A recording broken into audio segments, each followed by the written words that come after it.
Olá, povo católico. Vamos fazer aqui uma série de mais ou menos quatro postagens falando sobre a idade da Terra. Logicamente que vamos abordar isso dentro da verdadeira ciência. A verdadeira ciência, obviamente, ciência é uma palavra latina que vem da palavra conhecimento, levando em consideração que nada surge do acaso, porque o acaso não pode gerar alguma coisa. E nem nada que existe no universo material pode ser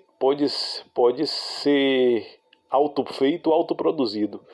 Nenhum ser material, nada que existe, pode se autofazer.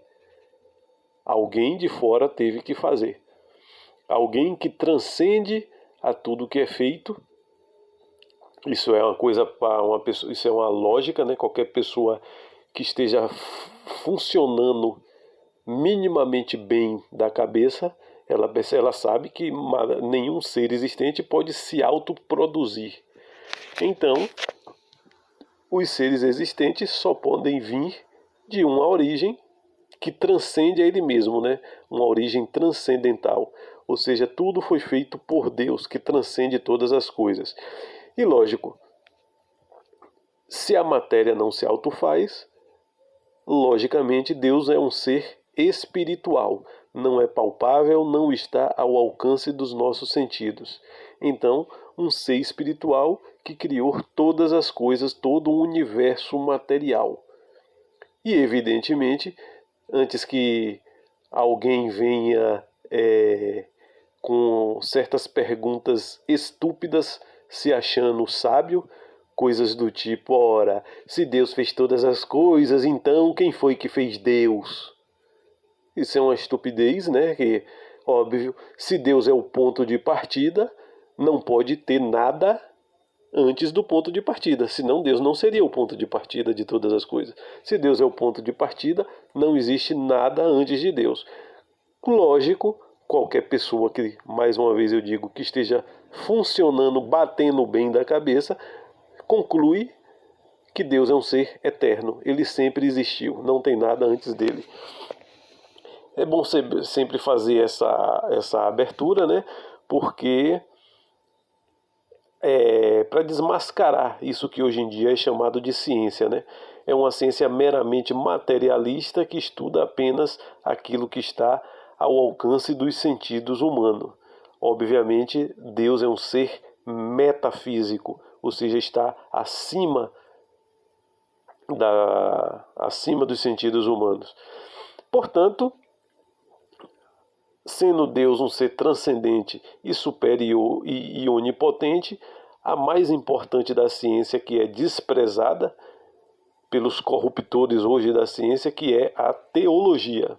Por que a teologia é a principal das ciências? Porque ela estuda o principal ser que existe, tem por objeto Deus, o principal ser que existe. Então, vamos estudar dentro de uma ciência, e se Deus fez todas as coisas, obviamente, aquilo que nós aprendemos pela revelação divina, obviamente, Deus sendo um ser perfeito, ele não pode se contradizer. Então, as leis derivadas da teologia, as leis que nós conhecemos através dos nossos sentidos, ela não pode contradizer aquilo que Deus revelou. Porque se Deus é o Criador de tudo, ele não pode cair em contradição, porque ele é perfeito. O que é perfeito não se contradiz. Então, e é exatamente essa a fraude dessa corrupção desses homens modernos que produzem isso que se chama de ciência moderna, né? Que na verdade é uma corrupção da ciência. É uma ciência meramente materialista, onde não considera a existência de Deus, e lógico, se você não considera a existência de Deus, muitas peças do que acontece na nossa realidade não vai casar. Então você vai ter que criar o tempo todo novas mentiras para satisfazer sua perversidade de querer eliminar Deus da história. A idade da Terra tem muito a ver também com essas fraudes científicas, né, que diz que A Terra tem milhões e milhões de anos. Para quê? É uma mentira para cobrir uma outra mentira, que é a existência do próprio Deus. Então eles dizem que a Terra tem milhões e milhões de anos para justificar outras mentiras, como o darwinismo, com a intenção, né, obviamente, de negar aquilo que Deus nos revelou pela fé. A teologia a gente entende pela fé. Por quê? Porque não está ao alcance dos nossos sentidos. E como nós não somos seres divinos, nós não somos Deus, seres perfeitos e nem nossa natureza é perfeita. Então, para entender as coisas de Deus é necessário que Ele se revele. Daí as Sagradas Escrituras. Então, o que a idade da Terra tem alguma ligação com a fé católica?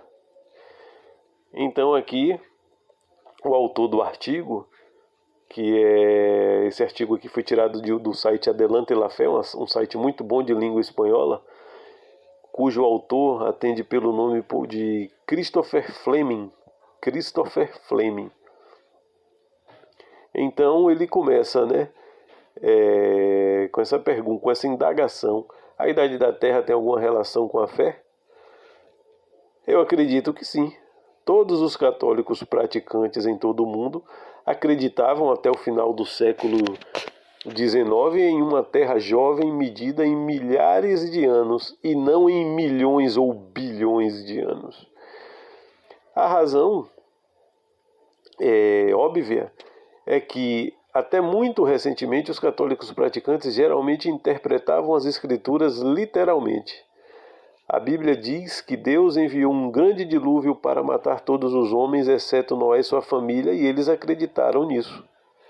A Bíblia diz que, a pedido de Josué, o sol parou no céu, e eles acreditaram nisso. E, naturalmente, se a Bíblia diz que Deus criou o mundo em 6 dias, eles acreditaram. Os anos entre Adão e Abraão são contados com grande precisão em Gênesis. E os anos de Abraão até Nosso Senhor podem ser calculados sem muita dificuldade. É apenas uma questão de aritmética.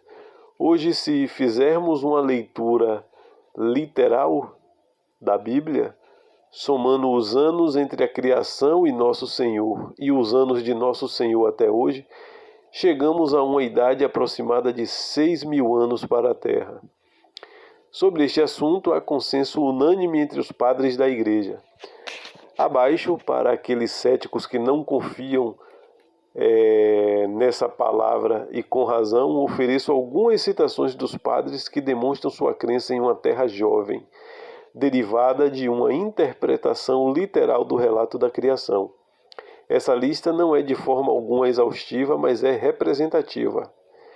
Se alguém souber de alguma citação de um padre da Igreja que demonstre claramente sua descrença em uma Terra jovem, gostaria de vê-la. Vamos começar por São Clemente de Alexandria. Ele diz: de Adão ao dilúvio decorreram 2.148 anos e 4 dias. A terra surgiu das águas e antes dos 6 dias da formação de tudo que foi criado, o Espírito Santo de Deus pairava sobre as águas. Isso ele escreveu na leitura da catequese. Santo Irineu: em tantos dias foi criado o mundo, em tantos milênios ele será completado. Isso é muito interessante, essa observação de Santo Irineu. É por isso que Gênesis diz: assim foram concluídos os céus e a terra, e todas as suas formas foram formadas. No 6º dia, Deus terminou toda a obra que havia feito, e no 7º dia descansou de toda a obra que havia feito. Gênesis capítulo 2, versículo 1 e 2. Esta é tanto uma narrativa do passado quanto uma profecia do futuro. Se então o dia do Senhor é como 1000 anos, como está no Salmo 89, versículo 4, e em 6 dias ele completou a criação, é evidente que em 6 milênios ele completará a história. Muito boa essa observação de Santo Irineu. Tem muita gente que fica querendo casar esse Salmo 99 que diz que o dia do Senhor é como 1000 anos, para dizer que o mundo tentar conciliar com a ciência fraudulenta, né, que diz que o mundo tem milhões de anos. Eles interpretam isso, né, eles tentam esticar um pouquinho aí o pensamento, né, tentar adaptar o pensamento, que se o Salmo diz que o dia do Senhor é como 1000 anos, então o mundo pode ter feito esses 6 dias da criação, pode ser, na verdade, 1000 ou milhares de anos. E aqui e Santo Irineu aqui matou a charada, né? Essa explicação é muito bonita e muito inspirada. Se então o dia do Senhor é como 1000 anos, como diz o Salmo 89 no versículo 4, e se em 6 dias ele completou a criação, é evidente que em 6 milênios ele completará a história. Santo Hipólito de Roma, que também diz dos 6.000 anos. E os 6.000 anos devem necessariamente se cumprir para que o sábado, o repouso, o dia santo no qual Deus descansou de todas as suas obras, possa chegar, pois o sábado é o tipo e o emblema do futuro reino dos santos, quando eles reinarão com Cristo, quando ele vier do céu, como João diz em seu Apocalipse. Ele cita São João no Apocalipse, porque um dia com o Senhor é como 1000 anos, visto que então em 6 dias Deus fez todas as coisas, segue-se que os 6.000 anos devem se cumprir. Isso está no livro Examerão, no livro de Santo Hipólito de Roma.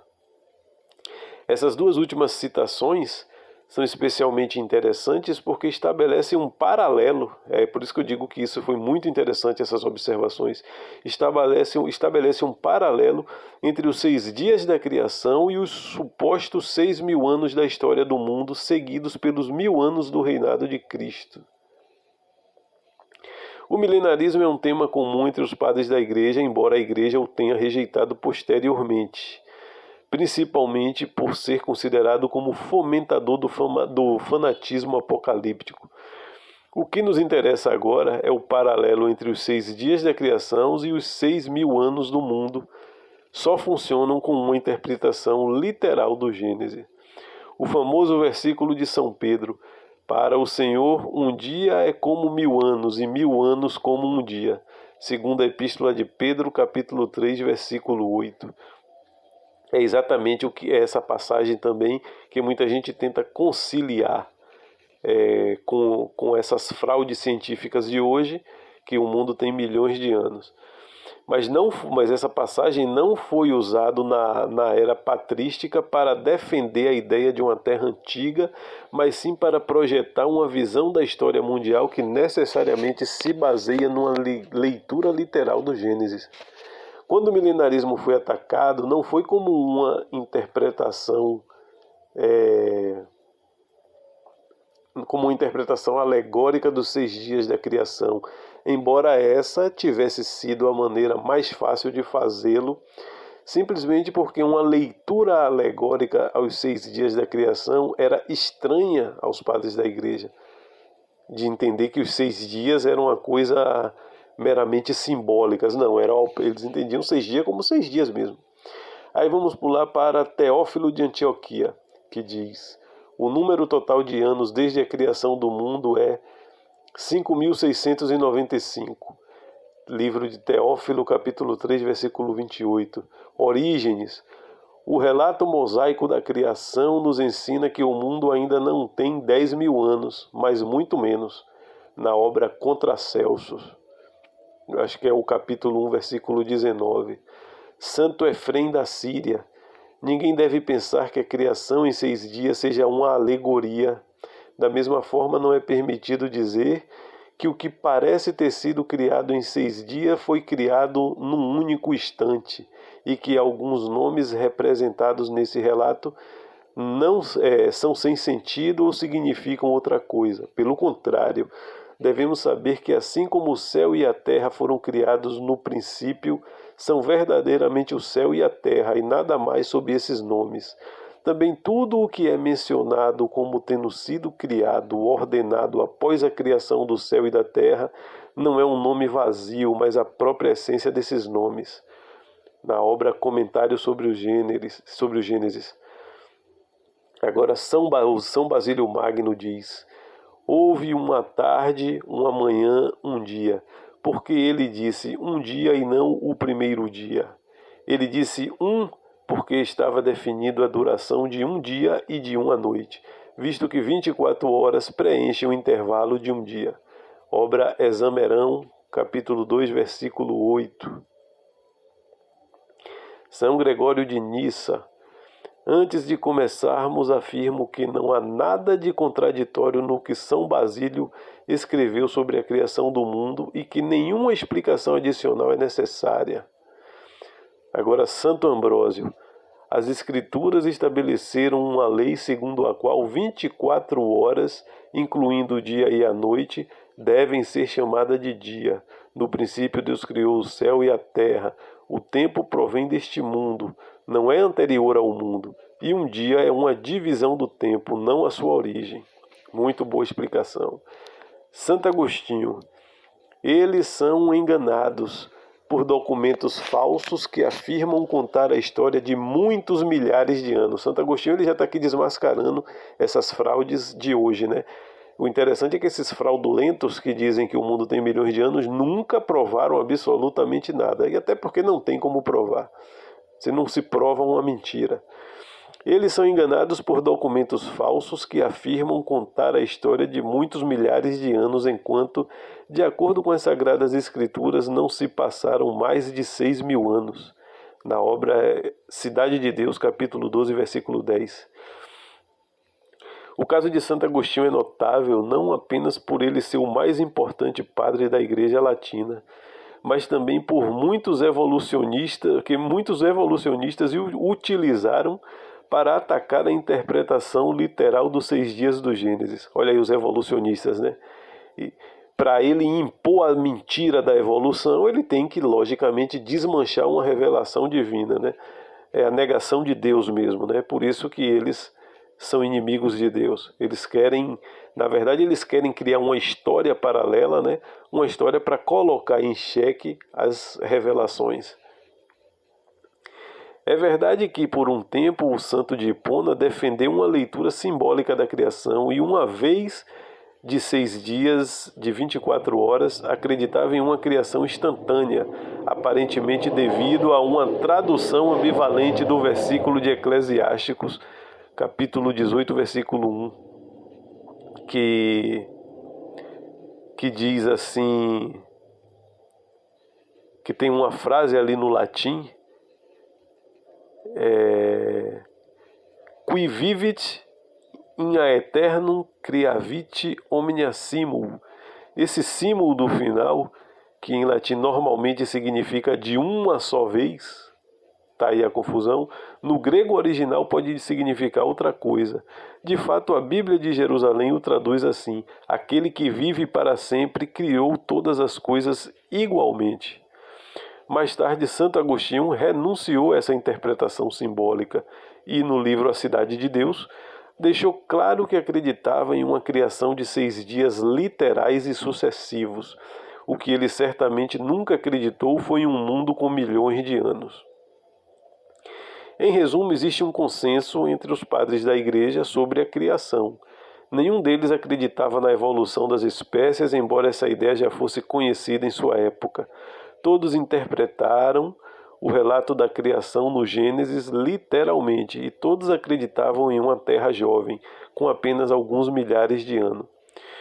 O Concílio de Trento, em sua 4ª sessão, declarou que ninguém está livre para se afastar da opinião unânime dos padres em matéria de interpretação das Escrituras, e essa declaração foi reiterada pelo Concílio Vaticano I em 1870, ou seja,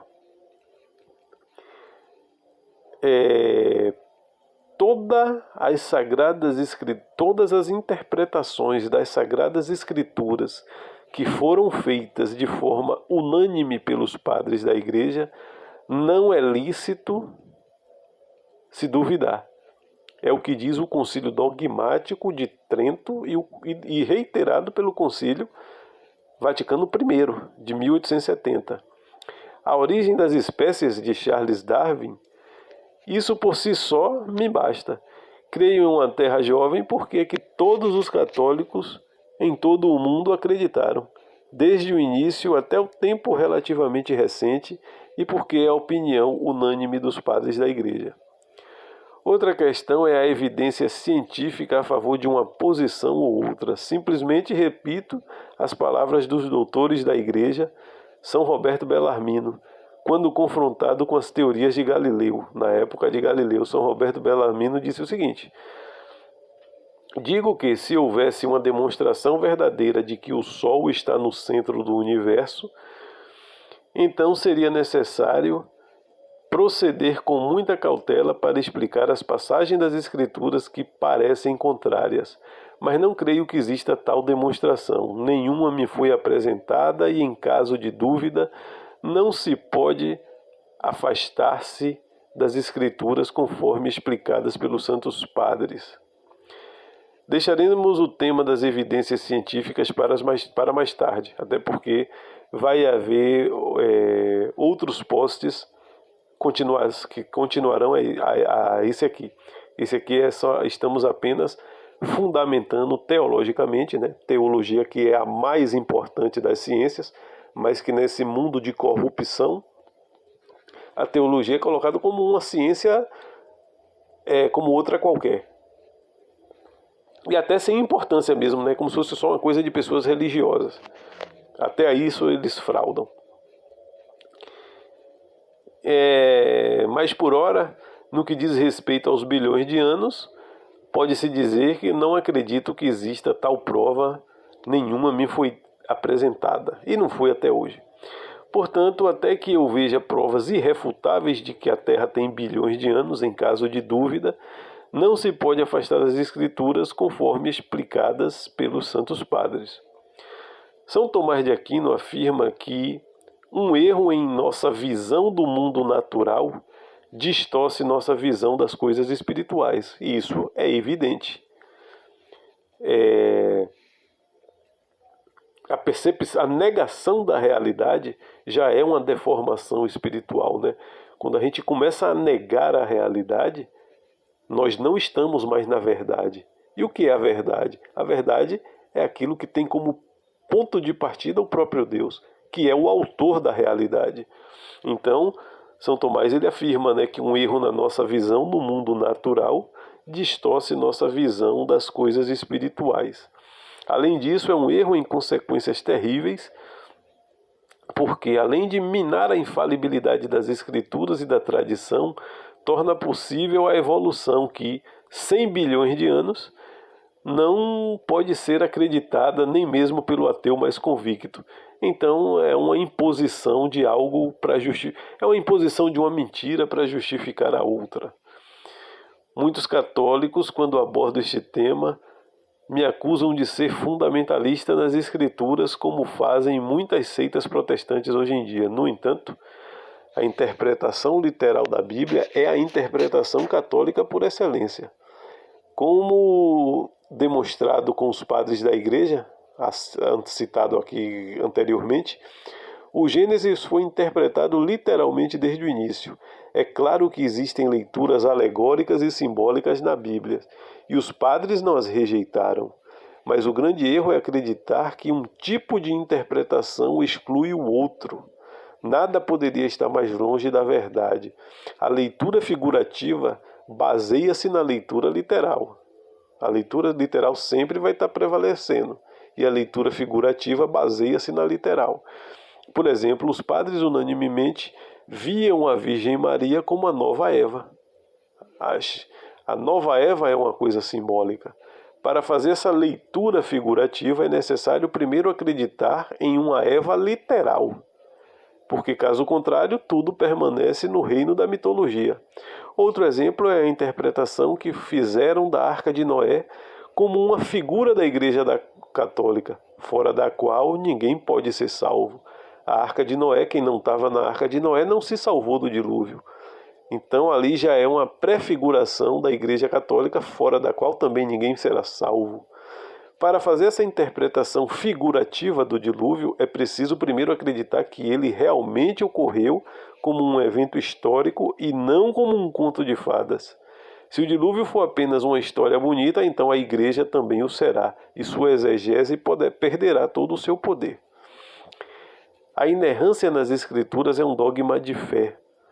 Ninguém pode duvidar disso sem cair em heresia. A ideia, infelizmente difundida, de que as escrituras só estão isentas de erro em questões concernentes à nossa salvação e que tudo o mais é suscetível a erro é completamente herética. Esse erro modernista ganhou considerável força dentro da Igreja com o documento do Vaticano II chamado Dei Verbum, que afirma o seguinte, é o que diz no Dei Verbum: as Escrituras ensinam com firmeza, fidelidade e sem erro a verdade que Deus quis registrar nas Sagradas Escrituras para a nossa salvação. Esse é o grande erro.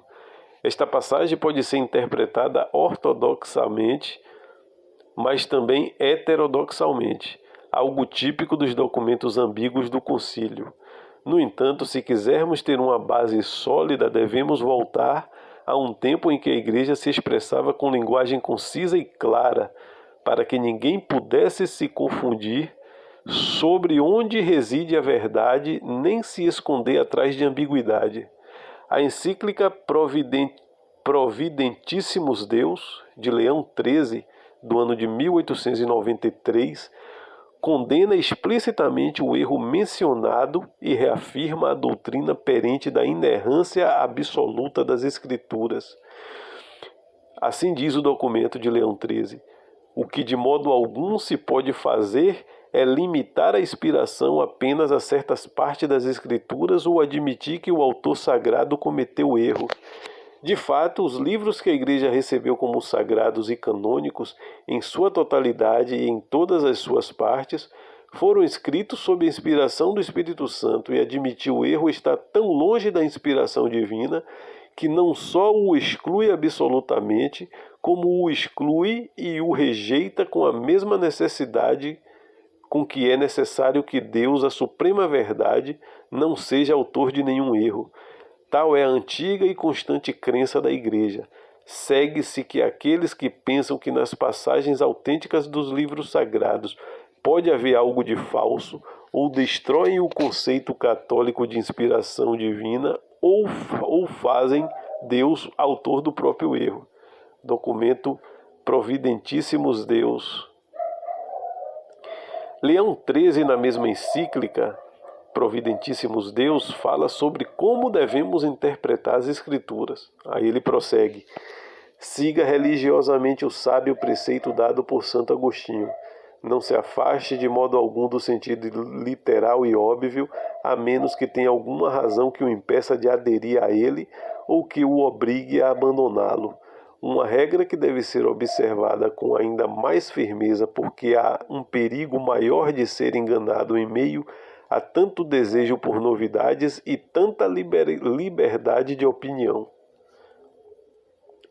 Eu diria que o significado literal e óbvio dos primeiros capítulos do Gênesis é que Deus criou o mundo em 6 dias, e é nisso que os católicos sempre acreditaram.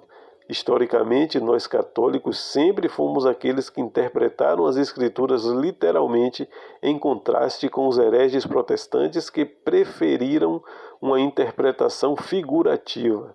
Veja, por exemplo, o discurso eucarístico de Nosso Senhor no capítulo 6 do Evangelho segundo São João. Nenhum protestante que eu saiba interpreta as Escrituras de forma literal, quando Nosso Senhor diz: a menos que comais a carne do Filho do Homem e bebais o seu sangue, não tereis vida em vós mesmos. Isso aqui é Nosso Senhor defendendo a Eucaristia, a transubstanciação que acontece na missa, onde nós comemos a carne e o corpo de Nosso Senhor. Isso é literal. Tanto é literal que a Igreja celebra a missa até hoje, e é na missa que acontece a mudança do pão para o vinho. E as palavras de Cristo foi literal: a menos que comais a carne do Filho do Homem e bebais o seu sangue, não tereis vida em vós mesmos. Ou seja, é na missa que existe a Eucaristia que nos dá a vida eterna. Onde não existe isso e onde isso é negado, não existe vida eterna, não existe comunhão com Jesus Cristo.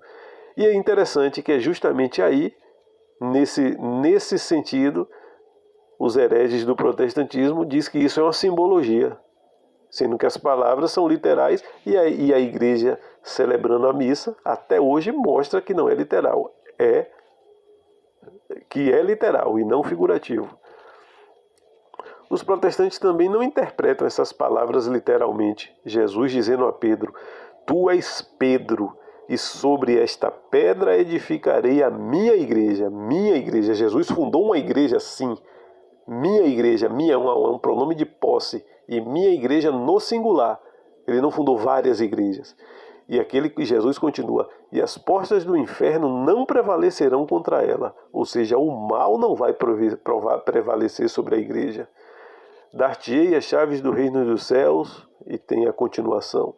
Mateus capítulo 16, versículo 18 e 19. Eles distorcem o significado das escrituras para adequá-las às suas doutrinas heréticas. Muitos protestantes progressistas nem sequer fingem acreditar na inerrância das escrituras.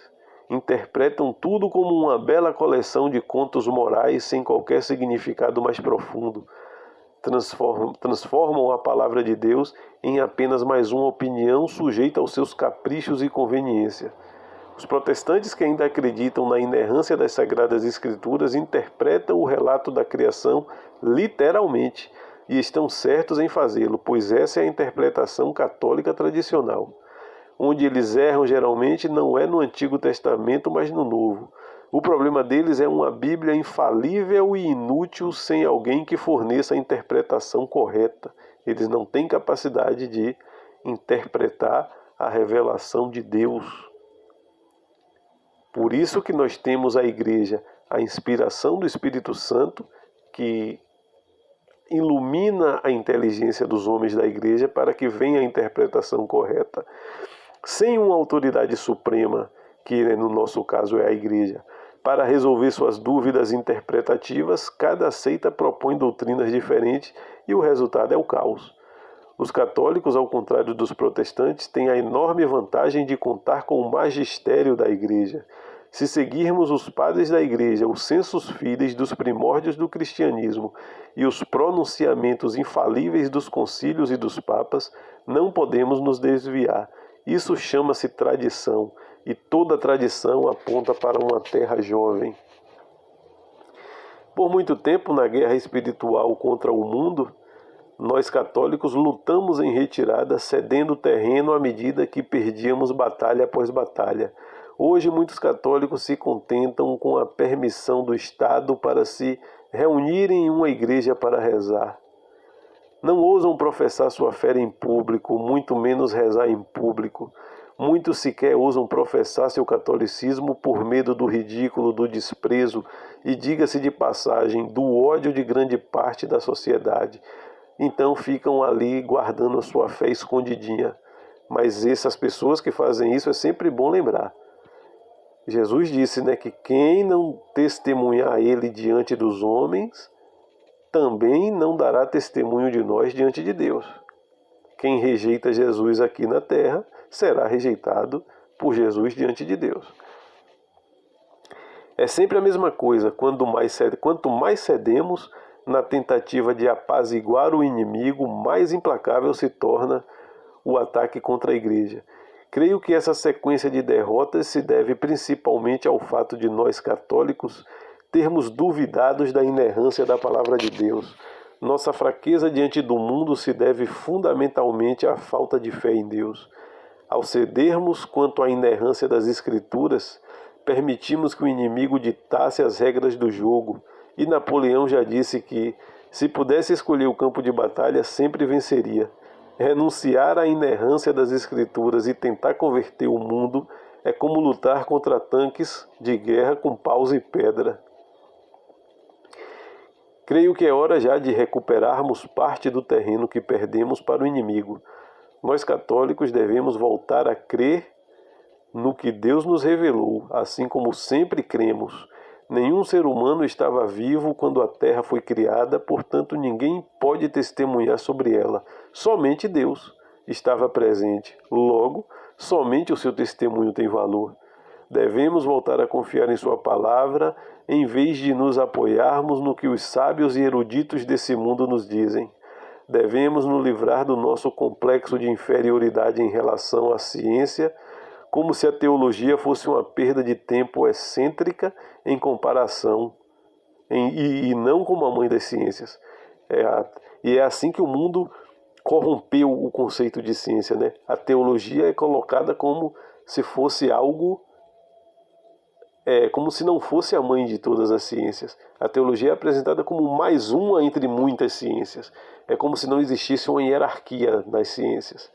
Teologia é uma realidade dentro de si própria, a filosofia é outra realidade encerrada em si própria, matemática, física, tudo estão ensinado de forma separada, justamente para que a gente não tenha uma noção completa da realidade e caia na mão desses pilantras.